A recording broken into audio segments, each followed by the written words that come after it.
اللطيف الخبير الحليم العظيم الغفور الشكور القريب الكبير الحفيظ المقيت الحسيب المبين الكريم الرقيب المجيب الرفيق الحكيم الودود المجيد الشافي الشهيد الحق الوكيل القوي المتين الولي الحميد الجميل الأعلى النصير المالك المليك الحي القيوم الحافظ الواحد الأحد الصمد القادر المقتدر المقدم المؤخر الأول الآخر الأكرم الظاهر الباطن الواسع المتعال البر التواب الديان العفو الرؤوف الجواد المنان الطيب الغني الحفي العلي الستير القدير المولى المحسن الوارث المحيط الصبوح الذي ليس كمثله شيء وهو السميع البصير. أعوذ بالله من الشيطان الرجيم. بسم الله الرحمن الرحيم. الحمد لله رب العالمين الرحمن الرحيم مالك يوم الدين إياك نعبد وإياك نستعين اهدنا الصراط المستقيم صراط الذين أنعمت عليهم غير المغضوب عليهم ولا الضالين.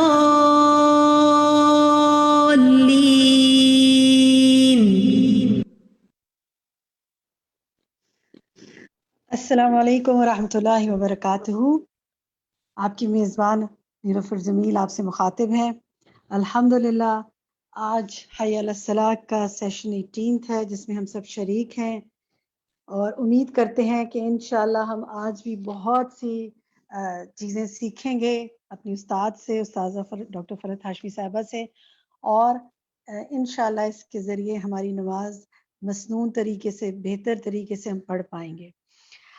الحمدللہ رب العالمین والصلاۃ والسلام علی رسول الکریم، اما بعد فاعوذ باللہ من الشیطان الرجیم، بسم اللہ الرحمن الرحیم. آج جن ٹاپکس کو ہم پڑھیں گے، سنیں گے، ان کی تفصیلات اور سیکھیں گے وہ ہیں، ان کو نوٹ کیجئے. دیکھیے، دوسری رکعت کا تشہد، تشہد کے مختلف صیغے، رفع سبابہ، درود کی اہمیت اور مسنون الفاظ، درود کے بعد دعائیں مانگنا، آخری تشہد، تشہد میں دعا کی اہمیت. تو ہم سننا شروع کرتے ہیں استاذہ کی بات انشاءاللہ. اوور ٹو یو شفق.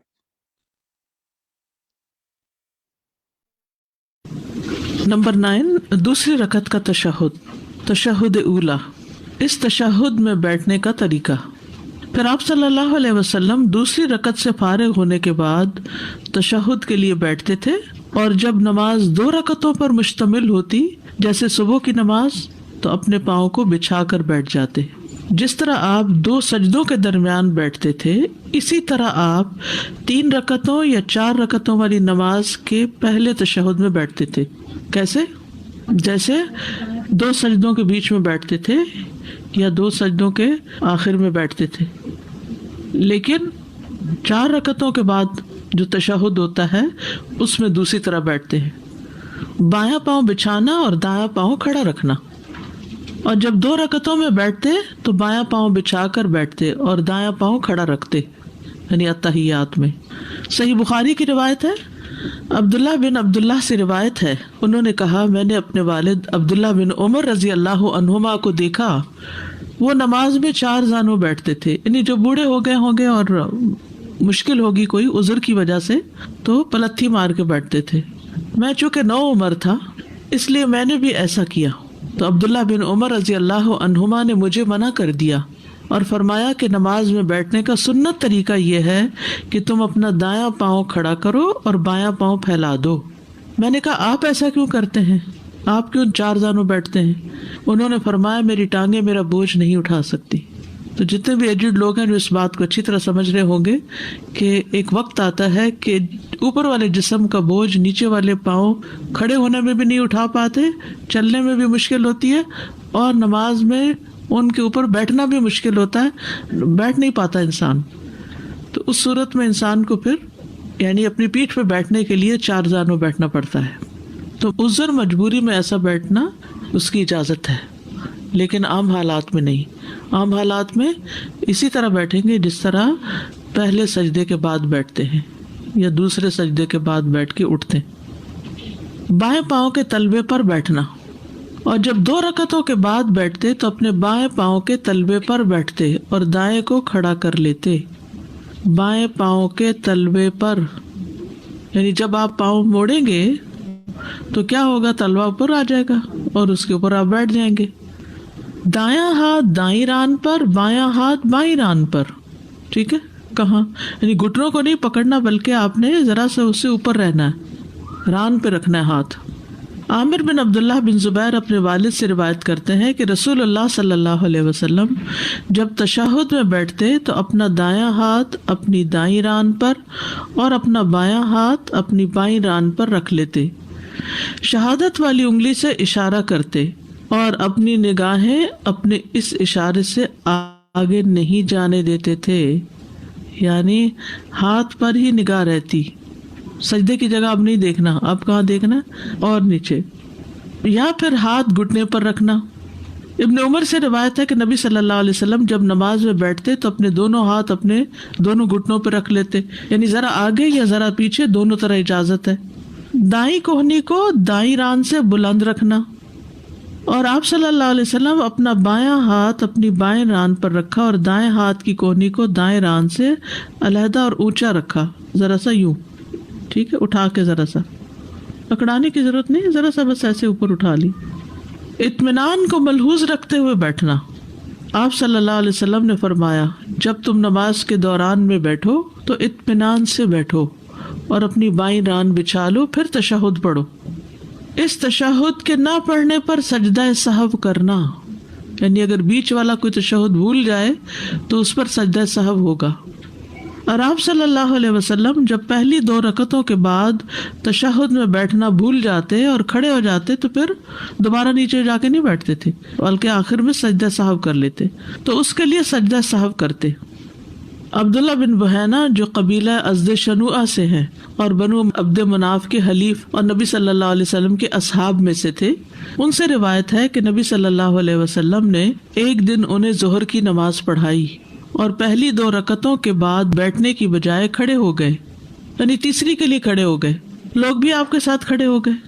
جب آپ اپنی نماز پوری کر چکے تو لوگ آپ کے سلام پھیرنے کا انتظار کرنے لگے۔ آپ نے بیٹھے بیٹھے اللہ اکبر کہا، سلام سے پہلے 2 سجدے کیے، پھر سلام پھیرا، یہ آپ کا سجدہ سہو تھا۔ یہ صحیح بخاری کی روایت ہے، سمجھ آئیے؟ یعنی سلام پھیرنے سے پہلے اللہ اکبر کہہ کے 2 سجدے کیے اور پھر اس کے بعد سلام پھیر دیا۔ ممنوع طریقے، یعنی تشہد میں کس طرح نہیں بیٹھنا چاہیے، دونوں رانیں کھڑی کر کے سرین پر بیٹھنا، یعنی پیٹھ پہ بیٹھنا، اور شیطان کی طرح دونوں پنڈلیاں کھڑی کر کے پچھلے حصے پر بیٹھنے سے منع فرماتے۔ بعض لوگ اپنے بازو اپنے گھٹنوں کے اوپر باندھ کے، تو پھر یعنی یہ بہت ریلیکسنگ پوزیشن ہے نا، تو ایسے نہیں نماز پڑھنی، ٹھیک ہے؟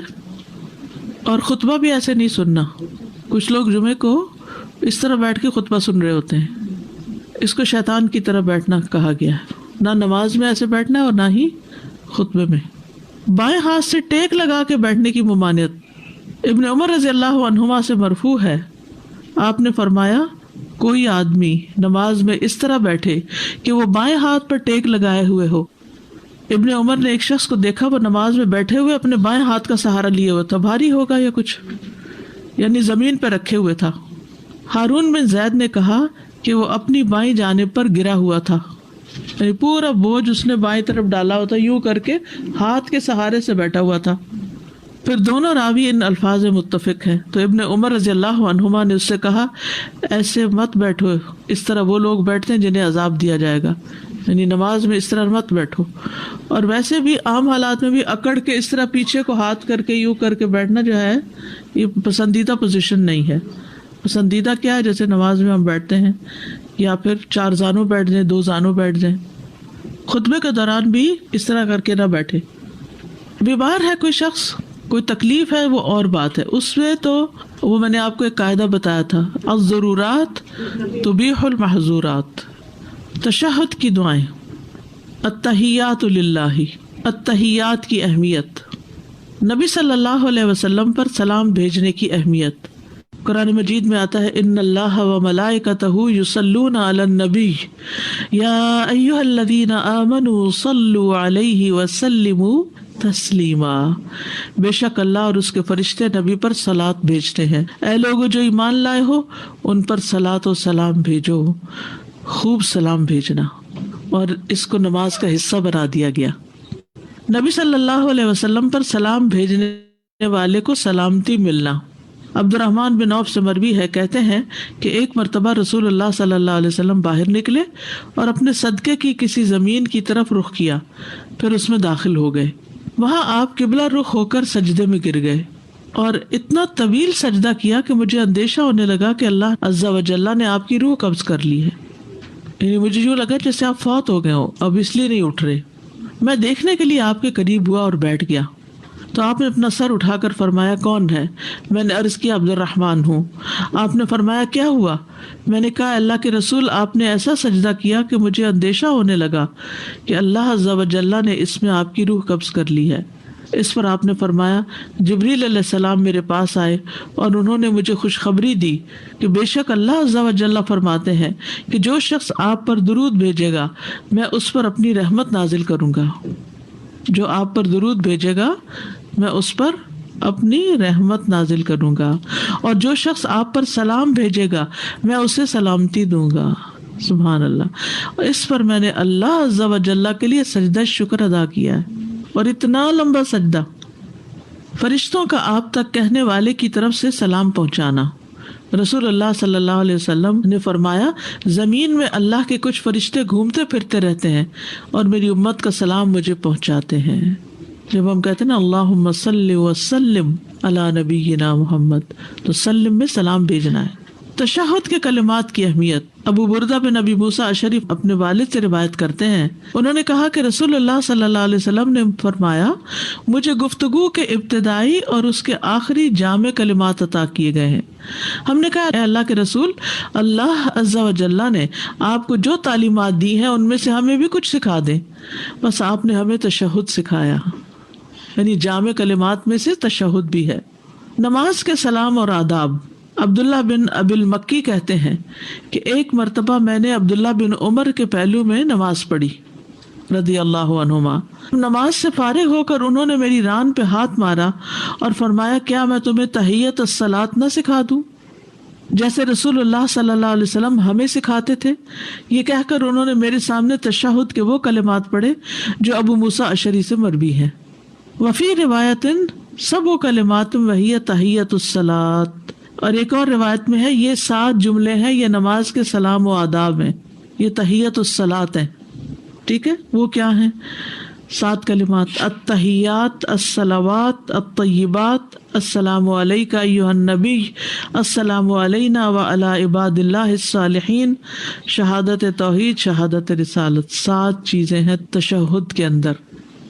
نبی صلی اللہ علیہ وسلم قرآن مجید کی طرح تشہد سکھایا کرتے تھے لوگوں کو, جیسے کوئی سورت سکھائی جاتی ہے. ابن مسعود سے روایت ہے, انہوں نے کہا کہ مجھے رسول اللہ صلی اللہ علیہ وسلم نے تشہد سکھایا. اس وقت میرا ہاتھ آپ کی دونوں ہتھیلیوں کے درمیان تھا. کہاں تھا؟ آپ کی دونوں ہتھیلیوں کے درمیان. آپ نے یوں میرا ہاتھ پکڑا ہوا تھا اور سکھا رہے ہیں. یہ ہے ایٹیٹیوڈ، یہ ہے محبت، یہ ہے کیئر. یہ تشہد آپ نے اس انداز سے سکھایا جس طرح آپ مجھے قرآن کی کوئی سورت سکھاتے تھے، اور یہ ہے التحیات للہ والصلوات والطیبات السلام علیک ایہا النبی ورحمۃ اللہ وبرکاتہ السلام علینا وعلی عباد اللہ الصالحین اشہد ان لا الہ الا اللہ واشہد ان محمدا عبدہ ورسولہ. بقا اور بادشاہت اللہ کے لیے ہے، اور تمام عبادات اور تمام پاکیزہ کلمات بھی اے نبی آپ پر سلام ہو، اور اللہ کی رحمت اور اس کی برکتیں ہوں ہم پر، اور اللہ کے نیک بندوں پر سلام ہو. میں گواہی دیتا ہوں کہ اللہ کے سوا کوئی الہ نہیں، اور میں گواہی دیتا ہوں کہ محمد اس کے بندے اور رسول ہیں. نبی صلی اللہ علیہ وسلم کا بچوں کو تشہد سکھانا. ابن عباس سے روایت ہے کہ رسول اللہ صلی اللہ علیہ وسلم ہمیں تشہد اس طرح سکھاتے تھے جیسے ہمیں قرآن میں سے کوئی سورت سکھاتے تھے. صحابہ کرام بھی قرآن کی طرح ایک دوسرے کو تشہد سکھاتے. عبداللہ بن مسعود بیان کرتے کہ صحابہ ایک دوسرے کو تشہد اس طرح سکھاتے تھے جیسے وہ کسی کو قرآن کی سورت سکھاتے تھے، یعنی اتنی محنت اس پہ کرتے تھے کہ بالکل ٹھیک پڑھا جائے. تشہد کے ذریعے نیک بندوں کو سلام پہنچ جاتا ہے. سبحان اللہ. السلام علیکم ایھا النبی ورحمۃ اللہ وبرکاتہ السلام علینا وعلی عباد اللہ الصالحین. اگر آپ نیک ہیں تو آپ کو ہر نمازی کا سلام پہنچ جاتا ہے، سب کی دعائیں ملتی ہیں. عبداللہ بن مسعود رضی اللہ عنہما نے فرمایا کہ جب ہم نبی صلی اللہ علیہ وسلم کے پیچھے نماز پڑھتے تو ہم کہتے تھے سلام ہو جبریل اور میکائیل پر، سلام ہو فلاں اور فلاں پر.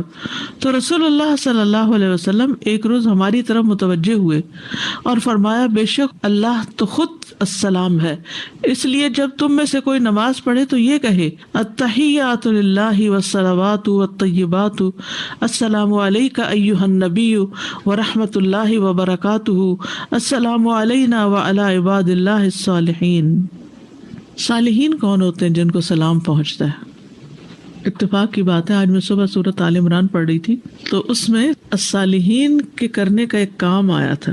اگر آپ قرآن مجید میں صالحین کا لفظ دیکھیں جگہ جگہ تو آپ حیران ہوگے کہ اچھا یہ ہوتے ہیں صالحین. آل عمران کی 114 آیت ہے. اللہ تعالیٰ فرماتے ہیں یؤمنون باللہ والیوم الآخر وَيَأْمُرُونَ بِالْمَعْرُوفِ وَيَنْهَوْنَ عَنِ الْمُنْكَرِ، نیکی کا حکم دیتے ہیں اور برائی سے روکتے ہیں. وَيُسَارِعُونَ فِي الْخَيْرَاتِ، نیکیوں میں دوڑ لگاتے ہیں، جلدی کرتے ہیں.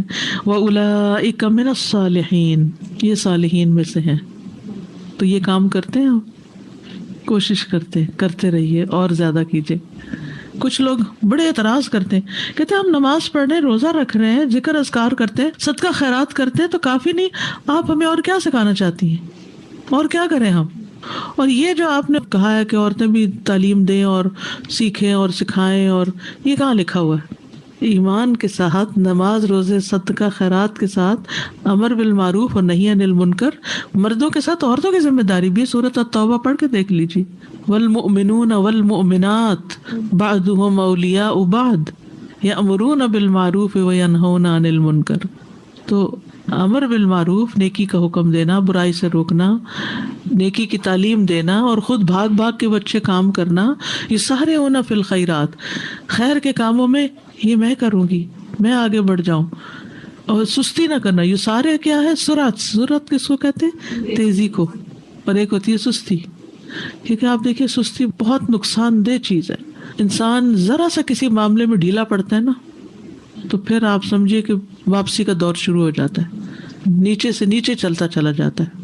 کل میری کسی سے ملاقات ہوئی تو میں نے ان سے کہا کہ وہ فلاں کلاس میں نہیں آ رہی، کہنے لگے کہ وہ کوئی گاڑی کا ارینجمنٹ نہیں ہے. تو میں نے کہا گھر سنتی؟ کہتے نہیں، کبھی کبھی. میں نے کہا گھر سننے میں کیا مشکل ہے، کتنا اہم ٹاپک ہے.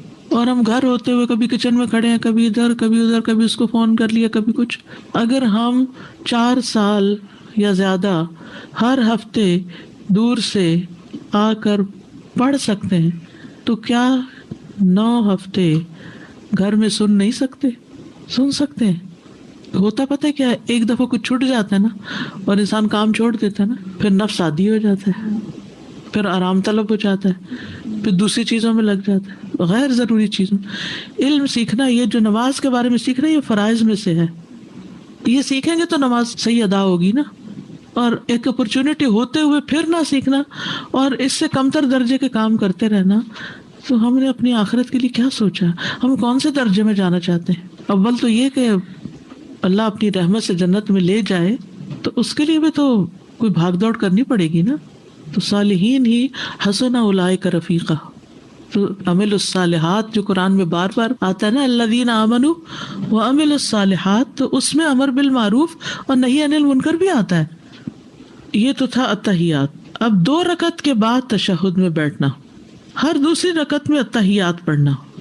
عائشہ رضی اللہ عنہ سے روایت ہے کہ آپ صلی اللہ علیہ وسلم ہر 2 رکعت کے بعد التحیات یعنی تشہد پڑھتے تھے، 2 رکعت کے بعد، اور التحیات ہی سے ابتدا کرنا. آپ صلی اللہ علیہ وسلم نے فرمایا، اور جب وہ قعدہ میں ہو تو تمہارا پہلا بول یہ ہو، یعنی جب بیٹھے ہیں آپ 2 رکعتوں کے بعد تو اور کچھ نہیں پڑھنا، نہ بسم اللہ نعوذ باللہ، کچھ نہیں. التحیات، اس کے مختلف صیغے بھی ہیں، ٹھیک ہے. اور یہ یاد رکھیے تشہد کو سری طور پہ پڑھنا ہے. سری کا کیا مطلب ہے؟ جو کی تلاوت نہیں کرنی، اونچا نہیں پڑھنا اس کو. عبداللہ بن مسعود رضی اللہ عنہ سے روایت ہے، انہوں نے کہا کہ سنت یہ ہے کہ تشہد کو خاموشی سے پڑھا جائے. تشہد کے مختلف صیغے. اب آپ حیران ہوگے کہ اچھا یہ بھی ہوتے ہیں، کہ پورے دلائل کے ساتھ یہاں موجود ہیں کہ صرف ایک ہی التحیات نہیں جو ہم نے سیکھا، ہم نے تو اس لیے وہ سیکھ لیا کہ شکر ہے وہ یاد ہو گیا. آپ دیکھیں کہ اتنے خوبصورت لفظ بھی ہیں. اصل میں تو یہ نماز کے اللہ سے محبت کا اظہار ہے. کیسا اظہار کرتے ہیں ہم؟ جب محبت آتی ہے تو خود بخود الفاظ بھی اور آنے لگتے ہیں. تشہد اور نبی صلی اللہ علیہ وسلم پر جو الفاظ حدیث میں وارد ہوئے ہیں وہ بہت زیادہ اور مختلف ہیں، اور مسلمان کے لیے زیادہ کامل بات یہ ہے کہ وہ تمام الفاظ کو ہی بجا لائے، یعنی کبھی کوئی پڑھ لے، کبھی کوئی. پہلی مرتبہ یہ الفاظ کہے اور دوسری دفعہ دوسرے الفاظ، اور اسی طرح کرے حتیٰ کہ تمام احادیث پر عمل ہو جائے. صرف بعض کو کافی نہ سمجھ لے. ہماری مشکل یہ کہ ہم نے کچھ کو کافی سمجھ لیا اور اس میں اتنے ریجڈ بھی ہو گئے کہ اگر ذرا سا ادھر سے ادھر کوئی ہوا تو بس اس کی تو نماز گئی. پھر اگر یہ چیز اس پر مشکل ہو تو جن کی اس کو طاقت ہے انہیں پر اکتفا کر لے، اور انشاءاللہ تعالی اس کے لیے بھی کوئی حرج نہیں. اور یہ جو کچھ الفاظ ہیں تشہد کے جو نبی صلی اللہ علیہ وسلم سے ثابت ہیں وہ مدرجہ ذیل ہیں. نمبر 1، التحیات للہ والصلوات والطیبات، السلام علیک ایہا النبی ورحمۃ اللہ وبرکاتہ، السلام علینا وعلی عباد اللہ الصالحین، اشہد ان لا الہ الا اللہ واشہد ان محمدا عبدہ ورسولہ. بقا اور بادشاہت اللہ کے لیے ہے، التحیات کا معنی، اور تمام عبادات والصلوات والطیبات اور تمام پاکیزہ کلمات یہ بھی اللہ کے لیے ہیں. ٹھیک ہے، یعنی مالک وہ ہے تو عبادت بھی اسی کے لیے اور ذکر بھی اسی کا. اے نبی آپ پر سلام ہو اور اللہ کی رحمت ہو اور اس کی برکتیں ہوں، ہم پر اور اللہ کے نیک بندوں پر سلام ہو. میں گواہی دیتا ہوں کہ اللہ کے سوا کوئی الہ نہیں، اور میں گواہی دیتا ہوں کہ محمد اس کے بندے اور اس کے رسول ہیں. تشہد کا مشہور صیغہ یہی ہے جو ابن مسعود کی روایت میں ہے. ٹھیک ہے، اب التحیات کا معنی کیا ہے؟ التحیہ جو ہے یہ باب تفعیل سے ہے. باب تفعیل سے تفعلۃ مصدر ہے اور حیات سے مشتق ہے. حیات زندگی کو کہتے ہیں. اس کا معنی ہے زندہ کرنا اور باقی رکھنا. اور کہا گیا کہ التحیہ اس سے مراد بادشاہی ہے، اور بادشاہی کو التحیہ اس لیے کہا جاتا ہے کیونکہ بادشاہی مخصوص تحیہ کا سبب ہوتی ہے، یعنی خاص طرح کے لائف سٹائل ہوتا ہے. تو بہرحال اسی لیے التحیات کا معنی کیا کہتے ہیں؟ ساری بقا اور بادشاہت اللہ کے لیے. والصلوات سے مراد 5 نمازیں لی گئی ہیں، عبادتیں. یا اس مفہوم سے زیادہ عام اور وسیع مطلب یہ ہے کہ اس سے مراد وہ فرائض اور نوافل ہیں جو شریعت میں پائے جاتے ہیں، یعنی ہر طرح کی نمازیں. ٹھیک ہے، ایک قول یہی ہے کہ اس سے مراد تمام قسم کی عبادات ہیں. ایک قول ہے کہ اس سے مراد دعائیں ہیں، صلاۃ دعا کے لیے بھی آتا ہے. ایک قول ہے کہ اس سے مراد رحمت ہے. طیبات کا لفظ طیب سے ہے. طیب کس کو کہتے ہیں؟ کلمہ طیبہ.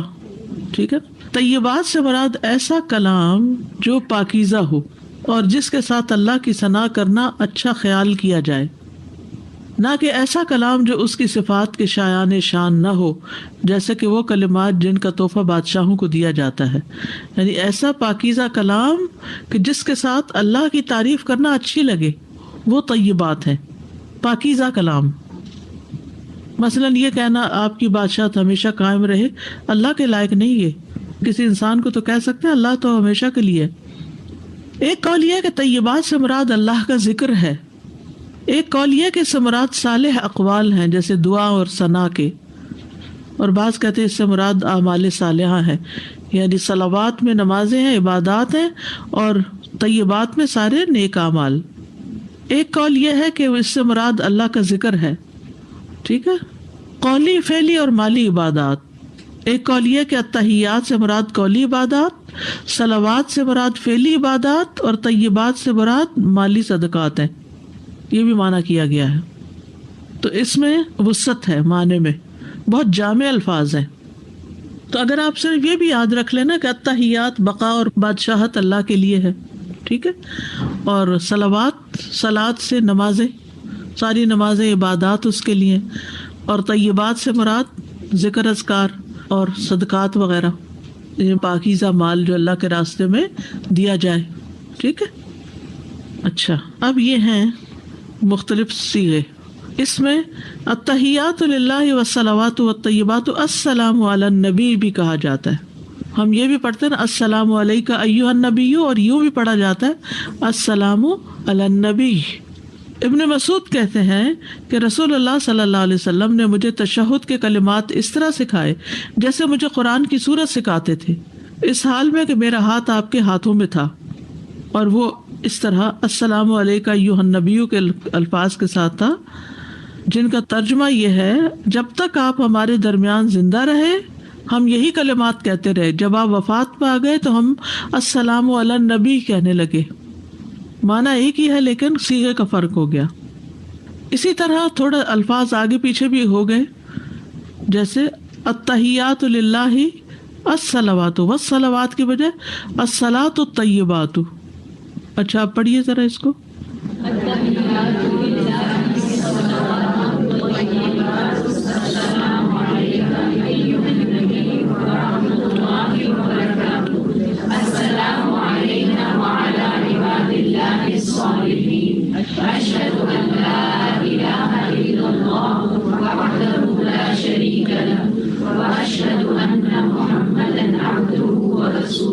ٹھیک ہے، ابن عمر نے یہ کلمات بتائے ہیں، التحیات للہ الصلوات الطیبات السلام علیک ایھا النبی ورحمۃ اللہ وبرکاتہ۔ انہوں نے برکاتہ کا اضافہ کیا ہے، ٹھیک ہے۔ ابن عمر کا یہ کہنا وبرکاتہ اور وحدہ لا شریک لہ کا میری طرف سے اضافہ ہے، تو یہ دونوں الفاظ دوسری روایات میں نبی صلی اللہ علیہ وسلم سے مرفوعاً ثابت ہیں، یعنی جس کا مطلب یہ ہے کہ ابن عمر کے یہ الفاظ جو ہیں یہ نبی صلی اللہ علیہ وسلم ہی سے آئے ہیں۔ یہ پڑھیے نمبر 5۔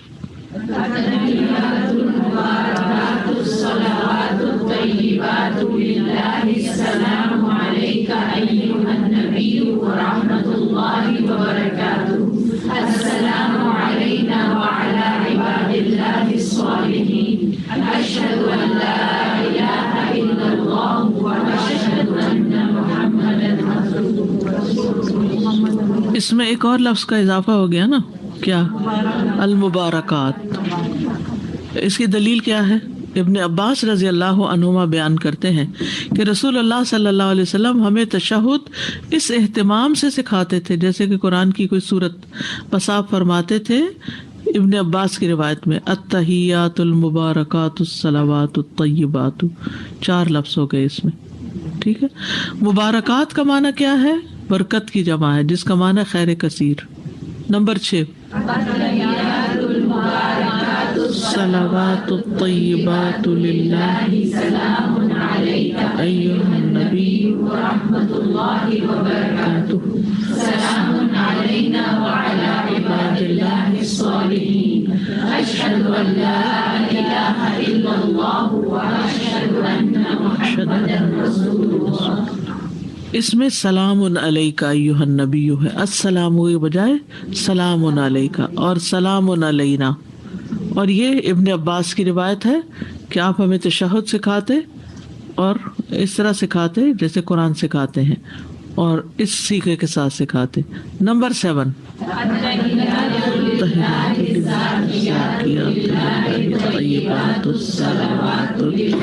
السلام علیک ایھا النبی ورحمۃ اللہ وبرکاتہ.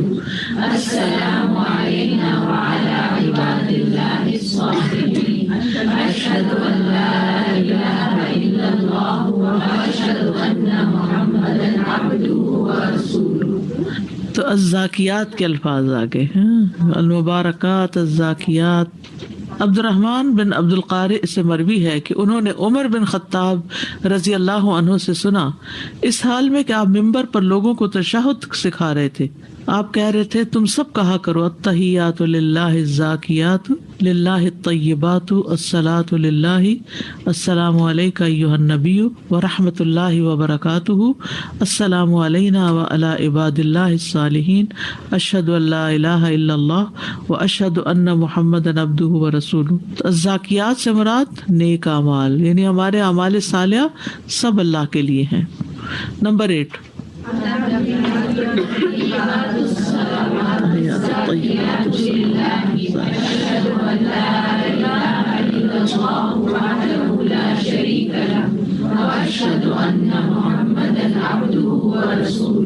السلام علیک ایھا النبی ورحمۃ اللہ وبرکاتہ. السلام علینا وعلی عباد اللہ الصالحین. السلام علیکم. تو یہاں پر آخر میں السلام علیکم کے الفاظ ہیں اور اس کی دلیل السنن الکبریٰ کی روایت ہے.